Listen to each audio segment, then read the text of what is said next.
संत कबीरदास जी की सीख। कबीरदास जी और ईश्वर का प्रसाद। एक बार कबीरदास जी अपने करघे पर कपड़ा बुन रहे थे। तभी उनके पास पड़ोस का एक गरीब व्यक्ति दौड़ता हुआ आया और बोला, कबीर भाई, आज घर में चूल्हा नहीं जला है, बच्चे भूखे हैं, क्या आप कुछ मदद कर सकते हैं? कबीर जी के पास उस समय केवल वही एक चादर थी जिसे वे बुन रहे थे। उन्होंने बिना कुछ सोचे समझे वह चादर अपने करघे से उतारी और उस गरीब व्यक्ति को दे दी। तभी वहां से एक अमीर सेठ गुजरा। उसने कबीर जी को अपना काम बीच में छोड़कर चादर देते हुए देख लिया। उसने सोचा, यह कैसा साधु है जो अपना काम छोड़ देता है।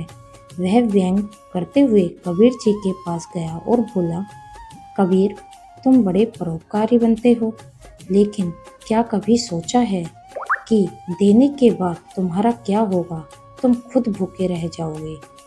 कबीर जी मुस्कुराए और बोले, सेठ जी, आप चिंता ना करें, जो ऊपर वाला सबको खिलाता है वह मुझे भी खिला देगा।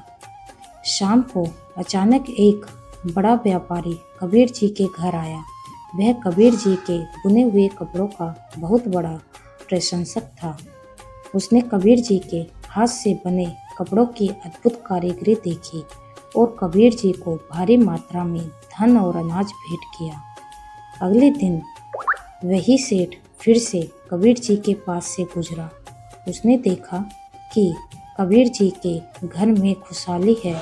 सेठ हैरान होकर रुका और पूछा, कबीर, यह सब कहाँ से आया? कल तो तुम खाली हाथ थे।